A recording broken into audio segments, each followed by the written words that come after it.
This is an Infinimus Necromancer. I know the skill bar kind of looks the exact same if you look a little bit close, but this is an Infinimus. This is my Blight Necromancer. I'm going to be taking over the build guide on Maxroll, so I figured I'd go refresh myself, and this thing just absolutely slaps. Now, I know what you're already going to be saying down in the comments. Hey, Mac, it's a little bit late in the season to be coming out with a build guide. Why are we here today, and why are we talking about Blight Necromancer? Well, just like my intro would indicate, I think that the build is actually incredibly strong. So I figured I'd go refresh myself on how the build feels, and what better way to cut my teeth than just taking it through some Abattoir of Zir gameplay. Now, obviously, the build isn't that far removed from how I'm currently building Infinimus, or at least before people had swapped over to Double Curse to be able to push out the highest tiers of Abattoir of Zir. And I'm also not the first person to extol the virtues of Blight as a full-blown build. It's really powerful. It's an absolutely fantastic crowd control tool, able to stack on a huge amount of lucky hit procs, obviously has a ton of built-in multipliers, and then on top of that naturally synergizes with some of the most powerful items that the Necromancer has available to it. But both in the gameplay that you're looking at right here, as well as the build guide that I'm about to go into in detail, this is currently without any Ubers on the build at all. In fact, I really only think one of them would actually make the cut, and that would be the Shaco. But a very low investment of unique items, with a huge ceiling for ability to customize what the gear looks like. But the Blight Necromancer absolutely shines in every single form of content, whether you're speed farming the open world and Legion events, as well as Helltide and Blood Harvest, grinding out your Glyph XP, absolutely sprinting through Nightmare dungeons, and even walking into the Abattoir of Zir and absolutely spanking the Bloodseekers at the end. It shouldn't be a mystery why I wanted to get this build guide out to people, especially with Season 3 right around the corner, because if you've never checked out the build before this point, you're gonna want to. Now, it's easy for me to say that a build is incredibly strong. We have the tiers of blood. Who knows what rank mine is at this point, and it's very, very simple to take any build and kind of make it mash through any content at this point with the ridiculous amount of damage multiplication that we get from it. And now here's the kicker, and I didn't need to mislead you. You can already guess at what I'm about to say, and I don't really like breaking the fourth wall like this, but I'm not using the tiers of blood. You don't have to, and I figured it'd be a waste of my time to set up a build guide that required it to hand it off to you when we're about to walk into a new season where it won't exist. But let me just go ahead and prove it to you. You can go ahead and check any one of the 6 boards that I currently have on this setup, looking to maximize as much damage over time as possible and shadow damage so that we're not relying on crit chance and X falls. If you've become more than sick and tired of that, nope, it's right here. Not socketed into a single one of my boards. Boop, I guess it's there now. But this build was incredibly strong without the tiers of blood, and the main package of utility, versatility, and damage that it has isn't somehow reliant on the vampire powers either. Nah, it's just a good build. And like I said, no uber uniques here. I'm only using 3 uniques. That's Tybalt's for a little bit of additional damage, bringing the Sacrilegious because obviously, and then Lidless Wall for speed farming. If the monsters actually survive long enough for you to hit them and proc Lucky Hit, you don't even need this thing. You can go ahead with Ultra Reliable Focus here for a huge amount of additional Lucky Hit and additional damage, but I'm getting a bit ahead of myself. Let's just very quickly talk about the skill tree and Blight itself so you get a better idea of where the power is coming from and why this is distinctly different than just Infinimus using Blight, or insert whatever Darkness, Infinite Blood Mist version of the Necromancer you're personally accustomed to. For people completely brand new either to the Necromancer, to the Darkness skills, or Blight in particular, the reason why this skill is so powerful is because it has a lot of different mechanics all baked into the same thing. First and foremost, it has 2 distinct and different damage instances. The moment that the Blight Bolt actually hits a target, it's going to deal instantaneous damage. This can crit, it reads all of your appropriate damage modifiers, etc. And then it leaves behind an area of damage over time, similar to Blighted Corpse Explosion. And while the initial damage from Blight doesn't have a huge coefficient, right? This is 54 with 9 ranks in it. That's plus 4 ranks from our glove slot. The actual defiled area that lasts for 6 seconds has a really good modifier of 144 base weapon damage. Blight comes along with a very reasonable essence cost. You can further amplify its damage using Imperfectly Balanced. And then on top of that, its base modifier allows it to apply a slow, making it a great tool for staggering bosses as well as activating all of the various crowd control dependent damage types that we have on our gear, most notably from the control glyph in our Paragon board, as well as triggering our terror passive a little bit later in the tree. But then on top of that, Blight's secondary modifier just says it has another 15% damage multiplier. That's just baked into the skill. That's basically free. It's free real estate. It's why a lot of different darkness builds, Mendeln builds, and lucky hit builds in general will look to use Blight, because not only does it have the most damage instances per a single cast of a skill, but that first instance of damage can trigger lucky hit, and then 12 additional damage instances over its 6 seconds of damage over time can also all trigger lucky hit. That's how we are able to generate a huge amount of corpses via huge flesh. That's how we're able to trigger Abhorrent Decrepify a huge amount to be able to reduce our cooldowns, keep our Bone Storm and our Blood Mist flowing. But all of this is just packaged into a single skill on our bar, and that's ignoring everything else that we have going for us on the build. Now, while I could bore you to death going over the entirety of this skill tree, I just want to kind of hammer in on some of the key aspects. I'm not going to go point by point here. I'll include a build link down below so you can go ahead and take a look at it. That will continue to evolve as I build out the entirety of that planner to be able to put it into the max roll guide. So if it's a little bit different today than it is tomorrow, always remember that the max roll guide as well as the planner itself is going to be the most up to date. And this video is eventually going to get stuck in time because we can't update the video. So if there's ever a discrepancy, always follow the planner, don't follow the video. Just keep that in mind for any max roll guide or video that you see coming out of any of our creators. Starting off simply in the skill tree, we're not using any of the basic skills, maxing out Blight and Perfectly Balanced and then Huge Flesh. We only want the 1 point into Blood Mist and the ability to generate corpses. I'm also only putting 1 point into Corpse Explosion to get up to Blighted Corpse Explosion. You just run out of points in the skill tree to be able to fully invest in this as well as fully invest in this. That being said, with a huge amount of additional ranks that you could get on your pants as well as on the Ring of Sacrilegious Soul and even on your amulet, toss on a Shaco as well, and the base rank of Corpse Explosion will get more than high enough to be able to benefit and deal out a huge amount of additional supplemental damage, but we're really looking to focus on Blight here. We are maxing out Grim Harvest as well as Fueled by Death, going with the typical Decrepify package, and then since we want to be in the thick of things as often as possible, we're going with Death's Embrace. Just the 1 point into Corpse Tendrils and the ability to apply Vulnerable, and then down in the Shadow passives themselves, we don't care so much about the ability to apply Stun, but it's good to put a single point in there. If you're going with a more speed farming focused setup, you take out 2 points from Terror and drop them back into Reaper's Pursuit, but at this point we're maxing out Gloom with ranks on our amulet as the biggest total multiplier that we can get from our passives, and then we are actually putting the 3 points into Terror since we have them to spare. Obviously Memento Mori as well as Standalone, then we're picking up Bone Storm and also Shadow Blight. Now here I just want to very quickly go over the gear and some of the more important stats that you should be looking for so you have an idea of how to pilot this right off the jump. But again, always refer to the D4 planner that's linked below if you're looking to get into the nitty-gritty details of what I think is the best investment of your time. But for the helmet, this is where we're putting the Void, and then I want to get lucky hit chance, total armor, maximum life, and then either a resistance or additional ranks to Decrepify or intelligence are all stats. The resistance here makes it so that we can put more skulls into our jewelry, but the Void aspect is effectively what makes Blight Necromancer as effective as it is. This thing allows you to just bully monsters across the board, and being able to add on additional crowd control effects. It also makes it so you can effectively go infinite with Blight if you want to give up a little bit of damage on your rings and instead use an Umbral resource generator. Actually, I should have mentioned that. I don't have any resource generation on our rings at all. We are just managing everything off of consuming corpses and essence cost reduction as well as Tibalts. So it's really nice that this build doesn't need to sacrifice anything to resource generation, doesn't need a Starless Skies, anything like that. But if you wanted to, you could throw on an Exposed Flesh, you could put on an Umbral, whatever you want, and then the pull that is actually applied by the Void is considered a crowd control effect. So this triggers Umbral every single time it hits a target. For the armor, this is actually a really damage heavy version of the armor that I have right now. This is intelligence and shadow damage, but what you would typically want is maximum life, total armor, and then 2 forms of damage reduction, either damage reduction flat, damage reduction from close, or damage reduction from shadowed targets. Obviously, Shielding Storm is the make or break aspect for survivability on the Necromancer.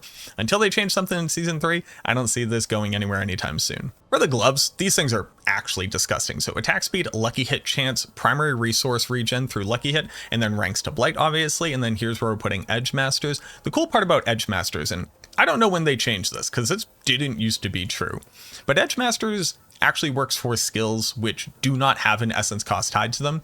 It used to not work for Corpse Explosion, and now it just does. So like, that's sick and free damage. And since Blight actually doesn't have an offensive aspect tied to it that directly benefits the skill itself, something that had never really struck me as odd up until I went to go make this video, and it's absolutely something I want to send into the developers. Why doesn't Blight have its own aspect?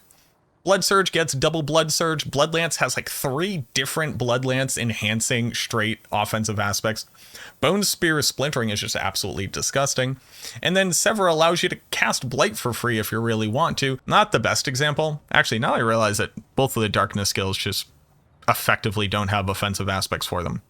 Interesting. What's up with that, Blizzard? But Edge Masters sits in here as an additional damage multiplier, and it's just free extra damage here. We are using Tybalt's Will. Tybalt's Will is going to help us with our essence management, as well as giving us that additional damage multiplier. And the best part about Tybalt's Will, very specifically for the Necromancer, because everybody needs to remember, Metamorphosis, the thing that everybody's gaining Unstoppable from here in Season 2, is going to go away. And then all of a sudden, builds that actually can generate Unstoppable naturally, so like Druid and then Barbarian and then the Necromancer, are going to have the only real access to this in a reliable format. And every single time that we go into Blood Mist, we gain Unstoppable. So you can just go into Blood Mist just to generate essence and pop back out, gain the damage multiplier again, get that essence, and we're effectively not going to lose anything walking out of Season 2. If you were just using regular pants here, we would want to be able to put Disobedience onto the build so that get that additional armor, especially if there continues to be very high level monster content in Season 3. And then you would want to have total armor, maximum life, damage reduction, and then you can either go with another damage reduction here, or you could go with additional ranks to Corpse Explosion to help bump that up. Or if you want to get even spicier, you could go with additional ranks to Blood Mist just to bring that cooldown even further, so you can more reliably speed farm and rely on Ghost Walkers for Unstoppable and Blood Mist. Again, since everybody's losing Metamorphosis, being able to stack on movement speed is going to become a problem again for the Necromancer.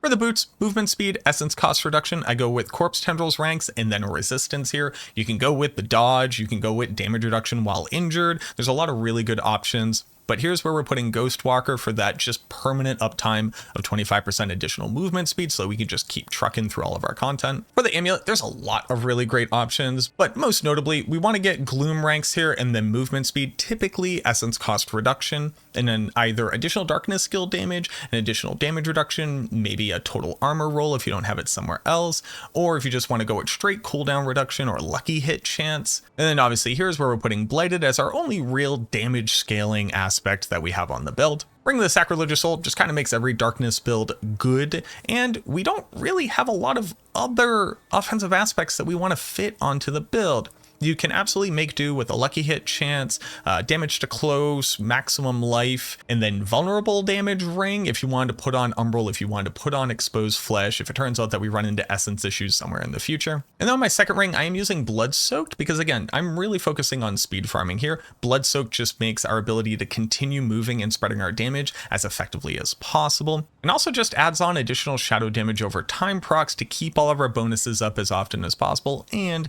if we were using an X-Falls ring to be able to trigger that more often. Well, I'm currently using a lidless wall here, again, for the speed farm focused setup here. I don't think that this is anywhere near the best in slot, right? This just gives a huge amount of quality of life and general survivability. It kind of automates the survival of the Necro so that you can just continue to enjoy playing it. But it turns out we actually deal damage so quickly that I couldn't actually proc Lucky Hit fast enough and effectively enough to maintain permanent uptime on Bone Storm and Blood Mist. It actually caused me to die in a tier 100 because I just blew everything up and then everything was on cooldown. So swapping back over to Lidless Wall effectively nullifies any of that problem.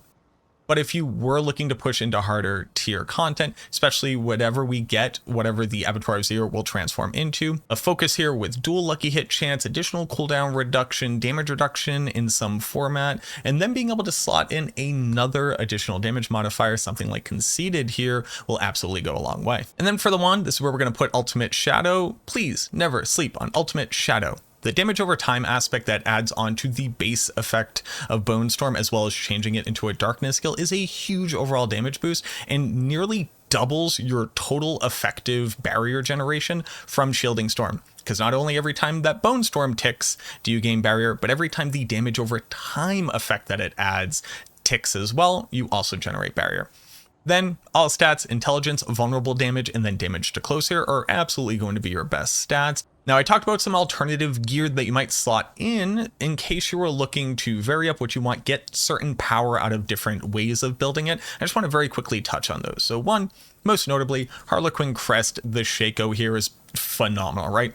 +4 ranks to Blight is a huge damage boost. Let's just go ahead and toss it on. Right now I have 54 and 144. And this swaps over to 66 and 176, right? So it's 32 over 144. That's more than a fifth, right? That's more than 20% damage increase just on the damage over time aspect. And then obviously it's going to increase your corpse explosion damage. It's also going to make blood mist come off cooldown faster. It's going to mean that you reduce incoming damage from Decrepify more effectively and also reduce the cooldown of corpse tendrils in case you swap out to a different pair of boots. So Shaco is obviously a phenomenal option. Not everybody is going to have a Shaco, and I think a lot of people are going to be burnt out on farming Duriel. So if they don't add any other ways of effectively farming Ubers in season 3, I don't think everybody's going to be as gung-ho about doing another 1,000 Duriels. So we shouldn't assume that everybody just has a Shaco just because you could feasibly go farm one. X-Falls Ring obviously fits into the build very nicely if you want to take it in a very different direction. So Blight is a phenomenal tool for triggering X-Falls. That's why we've been using it the entirety of this season on Infinimist. But what this will mean is that you'll need to swap out to critical strike chance across the different pieces of gear, most notably on your gloves. And then you're also going to want to put essence into your Paragon Board. You're going to want to swap over more of your additive damage over to crit damage if you can actually get up to a decent total bonus here. And then we would also want to be able to fit in the Grasping Veins aspect somewhere. So we would probably have to drop Lidless Wall and swap over to a focus to be able to fit that in as well. So it's definitely a different approach to the build. I don't think that it's wrong. Just keep in mind that the base damage that can actually crit on Blight is just that 54% damage component initially, which isn't nothing, but isn't going to get a huge total bonus out of the crit chance, right? It's not going to scale as well. So if you're really interested in being an X-Falls Ring Darkness build Necromancer, I recommend just playing Infinimist. You still get to use Blight because it's a great modifier and a great trigger, but you invest in your skill tree differently, you invest in your Paragon differently, you invest in your gear differently, and I think that you're going to lose a lot of the identity of this build and how it's meant to function by trying to shoehorn in X-Falls to it. Flicker Step is obviously the go-to for a ton of people for being able to maintain their Bone Storm uptime, and I don't think that that's terrible. The only thing that I want to point out about Flicker Step is that we have been gaining a huge amount of additional bonuses from this, and the quality of life that's been brought to it in season 2, very specifically with Metamorphosis. So at Flicker Step on the build and just being able to dash, having it be a teleport effect and how quickly you move has been phenomenal for mobility as well as quality of life, right? The secondary part, if you haven't seen my video, I guess I'll go ahead and tag it here. Metamorphosis has a 100% lucky hit chance coefficient.